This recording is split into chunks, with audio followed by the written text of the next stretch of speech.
Then we took it to the well. We took it. Shall we carry it? Shall we carry it towards the place of the white man?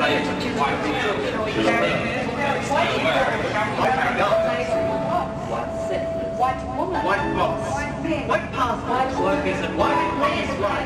White immoral. Like jam, like green. Like angels. Like magnificent. Like woman. Like king. Like boy. Black women. Black skin.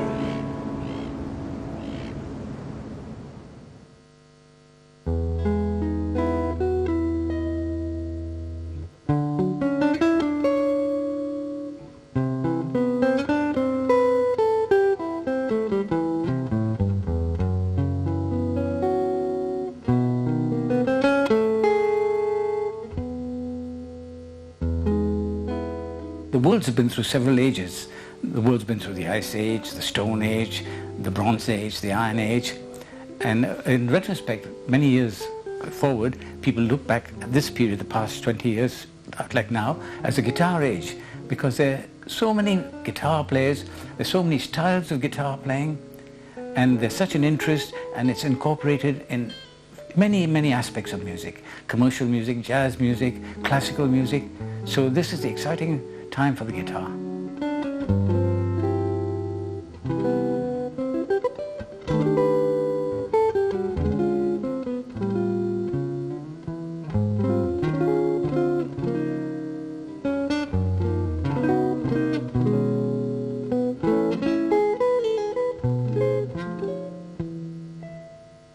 In jazz, I discovered that one improvised on the harmonic sort of background of a piece with playing rhythmic phrases and lines, and that intrigued me no end.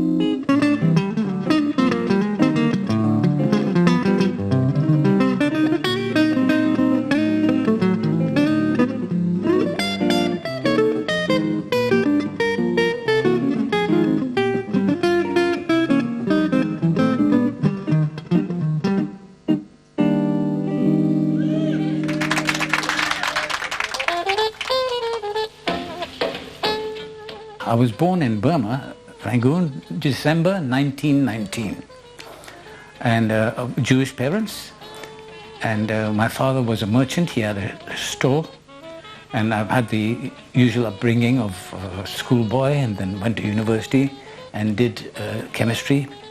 But at the age of 12, I was taught the piano, and I was hopeless. The teacher would give me a lesson, and I was not interested in reading those silly notes just one at a time. I used to fumble around with chords on the piano. Then, when I was about 15, there was a guitar lying around in the house. It belonged to my uncle, and he played 3 cowboy chords. You know, we say C, F, and G seventh. And I watched him play. And when he went to school, I picked it up and figured out a few more chords. And when he came back, I said, listen, there's an A7th here and a D7th here. You know, so the colors of the chords really excited me and interested me. And I just did a lot of research. I used to go and get from the library books on modulation, read up Beethoven's modulation and try and apply it on the guitar. And of course, an inherent sense, a harmonic sense. One is born with that. You know, some people are born with very good pitch. I was born with a good harmony, because even as a kid I could sing a harmony part to a song. So I think that's a great help in guitar chord playing.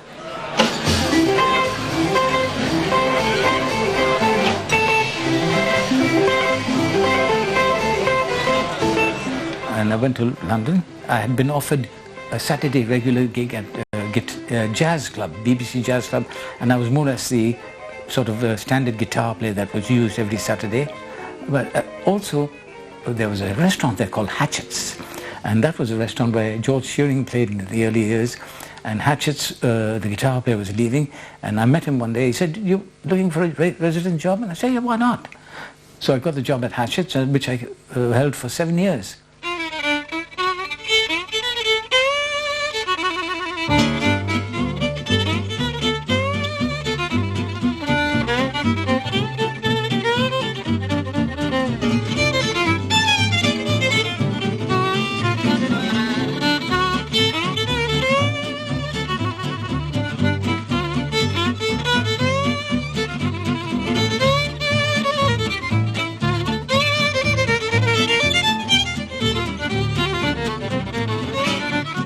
everything seems to have been so exciting for me, you know. Coming from a small town, but when I say small town, it was Rangoon, which was the capital of Burma, and not being exposed to that strata of musicians. I land up in London, and before I know where I am, I'm playing with the leading jazz musicians in London. And so all that sort of thing is mind-boggling. I thought to myself, is this happening to me really? I pinched myself to think whether it is so.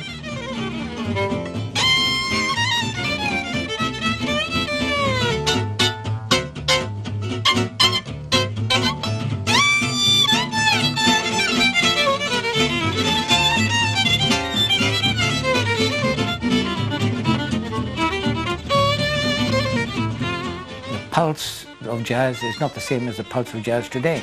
In the old days, it had the sort of a Dixieland feel, then it went to the swing feel, then it went to the bebop feel, then it went to the cool school feel, then it went to the avant-garde feel.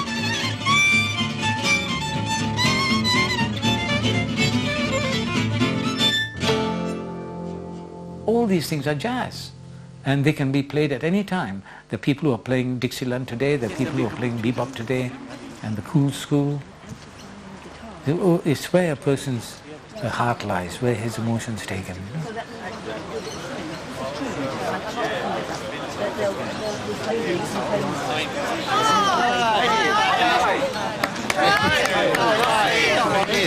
Nice to see you.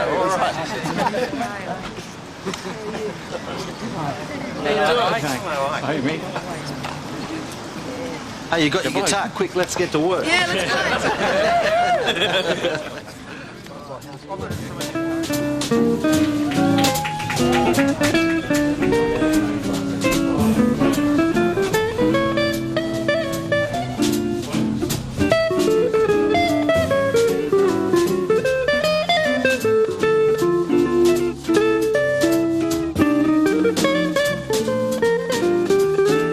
The jazz player creates his own composition within the framework of rhythm, within the framework of harmony. He creates his music, and it's very individual.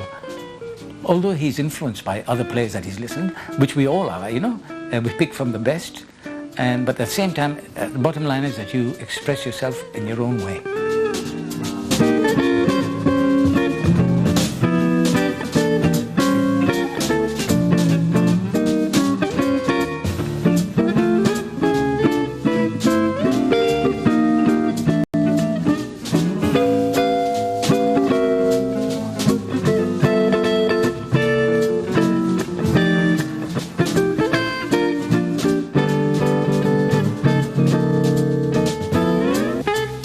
I first met Ike when he was teaching guitar at a guitar centre in Liverpool Street, and they had classical guitar downstairs and he was teaching upstairs. Now I don't know why I went there. Someone told me, or I heard him on the street playing out the window or something, I don't know, but I went into this joint and there's this little guy clutching this F-hole guitar, jazz guitar, and I saw him standing there and he kind of looked at me and kind of looked at him and I said, well, play me something then. You know, I was pretty cheeky.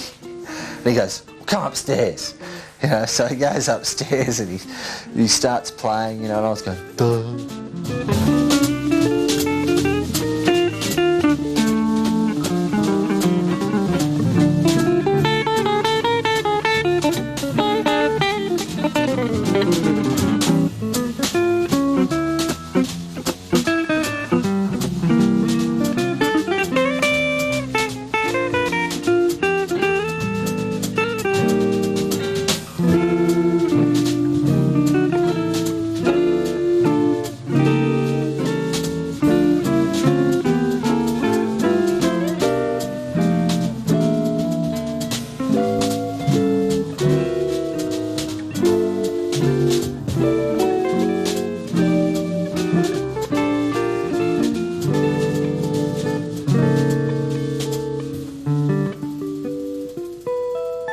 The biggest influence, you'll laugh when I tell you, Jascha Heifetz, the violinist. When I heard him play on record, I thought to myself, this is just not possible. It's the technique and performance par excellence, perfection. And I always visualized one playing a scale passage or an arpeggio or a phrase with that aplomb, with that ease of communication. And Heifetz was something else. Ike's like an encyclopedia of the guitar. I mean, there's a guy that's played the guitar for so long, and he knows all the mechanisms, all the ways around the guitar. And you say to Ike, "Do you know this tune, Ike?" And he'll know it, and you'll say, "Play it for me." And he'll play it, and there'll be some way through, something he's doing with the melody and a voicing, and you'll think, yeah, it's like, you know. So he's got, how would I do, it's, he knows that thing, you know. Madeline, you know polka dots and moonbeams? Yep. We played before, and it has the ordinary standard chords of 1, 6, 2, 5. Yep, they're the ones I know. We can work it chromatically, you know. There's a fun thing about it. Let's try it out, Neff. You just try it. Okay. No.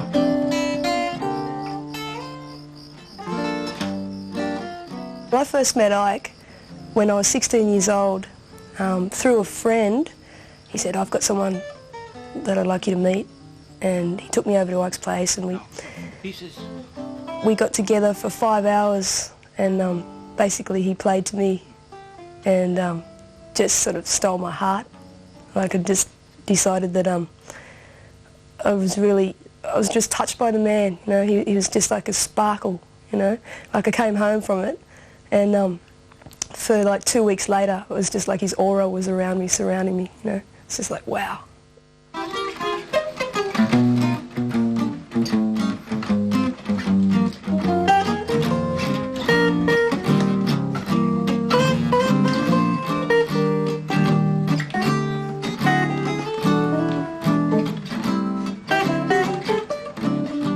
I'm a real person like loves to interact and share, and Ike showed that to me through just that first meeting even. Just that, hey, look at this, here's this, I'll show it to you.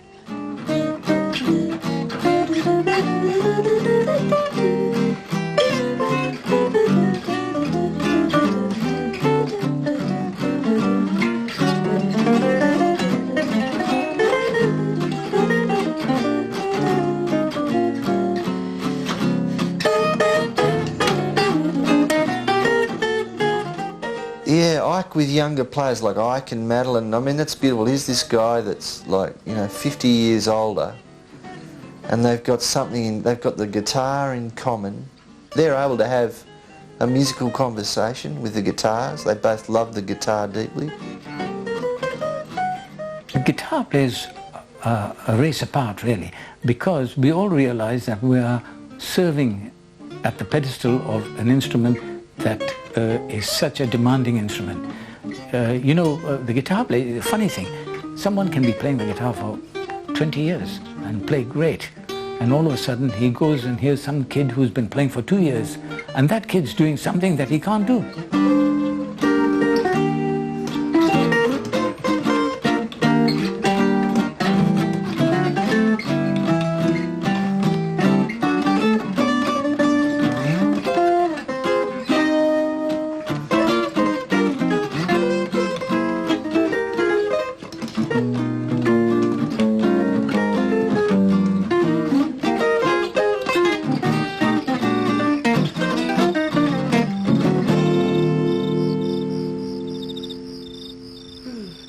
Cool, eh?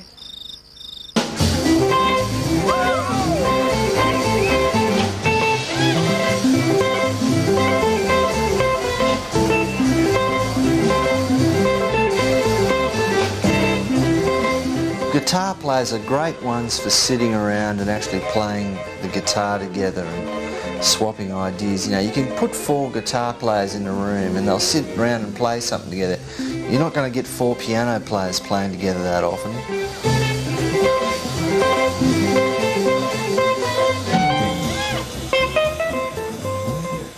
On the moment, creativity, and it's a beautiful feeling to have, and to have that feeling coming up and playing, say, with like the guitar night, the 5 guitars. Everybody has a certain like focus, and there's just this feeling of energy going across the stage, you know, where everyone's into it, and happiness.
jazz is improvised music, whereas classical music is interpretation of the letter that's written by a great composer, which is in no way less than that. It is a great art form, and the music that's written has been demanding, has been profound, and people that perform it have to be great instrumentalists.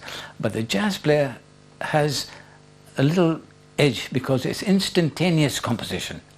You're composing instantly and improvising and playing, creating the music that comes out. So that's the great fun of that, you know. It gives one a sense of exhilaration. 1, 2, 1, 2,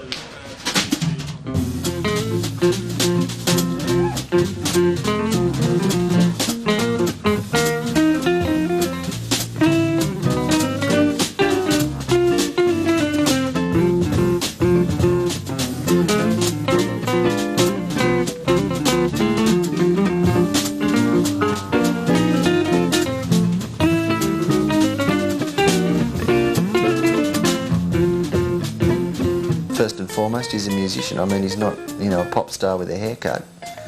He's a guitarist in the truest sense of the word. You know, he's really, yeah, that's a great role model. Like, you know, anyone that's walking around with a guitar and a haircut might feel a little bit ridiculous about themselves if they confront someone like Ike. Well, it's just the guitar, you know.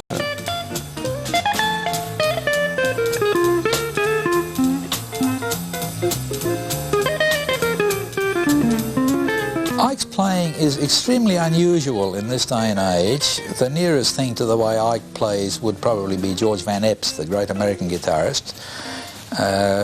George and Ike, of course, and very few other people I know are actually chord players, first and foremost, and almost exclusively. Ike's playing really comes alive when he switches to chords, which are the harder of the two things to play. I mean, single notes or chords. Chords are by far the harder, but in the case of a guy like Ike, that's suddenly a lot easier for him. He comes to life, and he's got a profound knowledge of all the various chordal combinations on the guitar. It's quite amazing.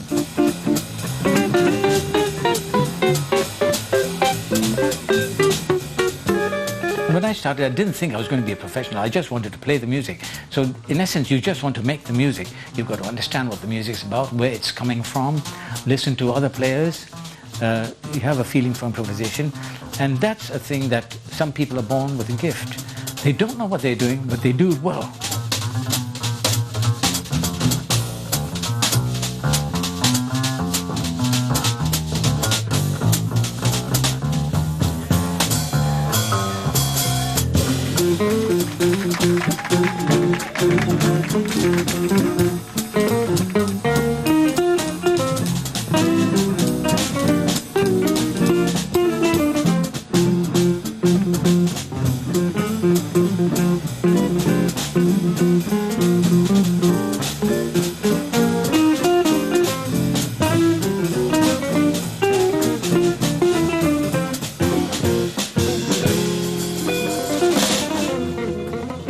I think mutual respect in music per se, or in any art form, is a necessity.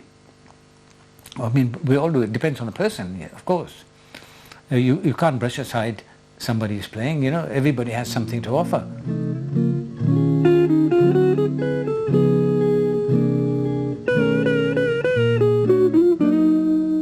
Well, you know, I mean, the guitar, I think, is completely different compared to other instruments in the sense that there are as many totally different ways of playing it as there are people playing it. There is an overview of piano styles. If you're talking Beethoven sonatas, I mean, I personally can't tell any of the top 20 players from one another because the music holds it all in place, the written music. But the kind of music that Ike plays and that I play is largely of our own making. And very few people choose to go that hard road that Ike's chosen to go by playing complicated chord sequences which are very, very difficult to play.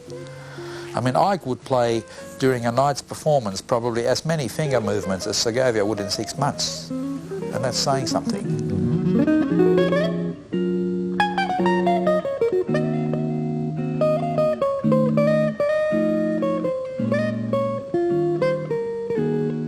Good to have those solid older things that, you know, when I say older things, like someone's, Ike's an older thing, no, but like somebody that's been doing it for so long, you know, and you can measure yourself, you can think, well, yeah, you know, yes, that's, you know, I hope I'm doing that when I'm that old. I hope I make it that old and I can do that, you know, and have known all those people and have that situation happening. It's lovely.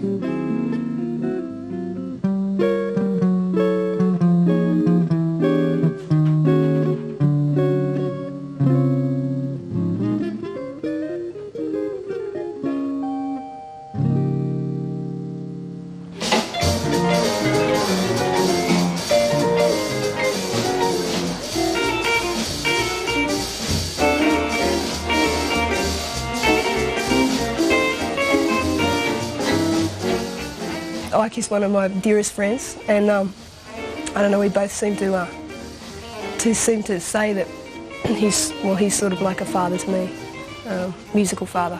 I love him. I think he's a beautiful man.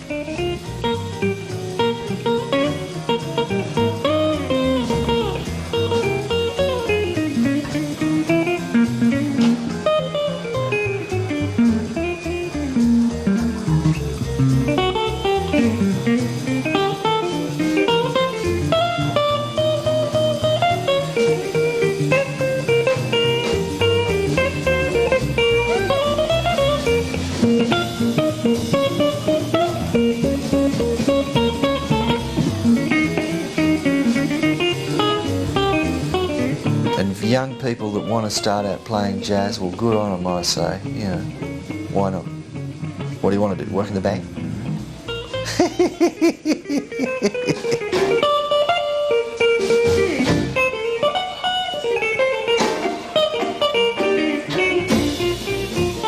What's very important is self-development.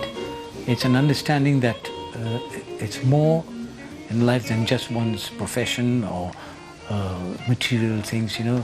There's a spirituality in man, and one is searching to nourish that spiritual side of man, you know, and understanding that within yourself there is something more, and one should search and find out things that will help one grow spiritually.